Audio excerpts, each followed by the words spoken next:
আমার পরিচিত কবিতা ভাষা শহীদ। ভাষা শহীদদের তাজা রক্তের বিনিময়ে অর্জিত বাংলা মাতৃভাষা, তাদের আত্মত্যাগেই পূর্ণতা পেয়েছিল বাংলা রাষ্ট্রভাষা।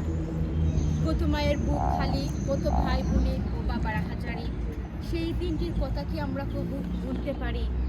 ভুলতে পারবো না আমরা তোমায় হে রফিকুদ্দিন। বাংলা ভাষা যতদিন বাঙালির মনে বেঁচে রবে তুমি ততদিন। মাতৃভাষা বলার ছিল না যে সময় বাঙালির অধিকার, বাংলা ভাষার জন্য জীবন দিয়ে ইতিহাস গড়লেন বাঙালি। তোমার অবদান হে আবুল বরকত, বুকের তাজা রক্ত দিয়ে তুমি দেখালে বাংলা প্রেমের হাতিকর। কত নাম না জানা নর নারী মাতৃভাষা বাংলার জন্য হয়েছিলেন সংগ্রামী।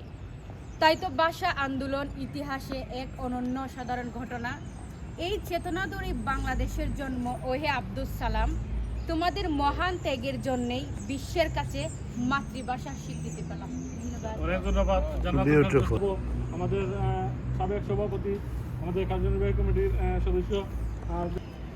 ধন্যবাদ ইউকে বাংলা রিপোর্টার্স ইউনিটি কর্তৃক আয়োজিত আজকে পুষ্পস্তবক অর্পণ এবং পরবর্তী আলোচনা সভা। সম্মানিত সভাপতি, উপস্থিত রিপোর্টার্স ইউনিটির সম্মানিত সদস্যবৃন্দ, আমি আজকে আন্তর্জাতিক মাতৃভাষা দিবস উপলক্ষে প্রথমেই শ্রদ্ধার সাথে স্মরণ করছি যাদের আত্মত্যাগের বিনিময়ে আমরা আজকে আমাদের মাতৃভাষা পেয়েছি।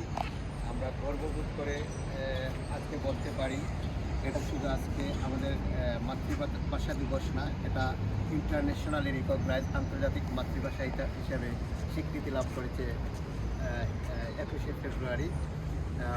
আমরা জানি 21শে ফেব্রুয়ারি হচ্ছে আমাদের যত আন্দোলন, যত অর্জন, যত সংগ্রাম, সব কিছুর সূতিকাগার বাঙালির হচ্ছে আমাদের এই 21শে ফেব্রুয়ারি।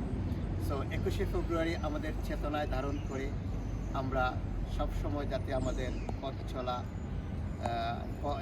এগিয়ে যেতে পারি, আমাদের আজকের অঙ্গীকার হোক আমরা আমাদের অসাম্প্রদায়িক সোনার বাংলা বিনির্মাণে আমরা সব সময় কাজ করব, এটাই আজকের প্রত্যাশা। ধন্যবাদ সবাই। অনেক ধন্যবাদ সাজিদ ভাই। আমি কবিতা আবৃত্তির জন্য আহ্বান জানাবো আমাদের ইউকে বাংলা রিপোর্টার্স ইউনিটির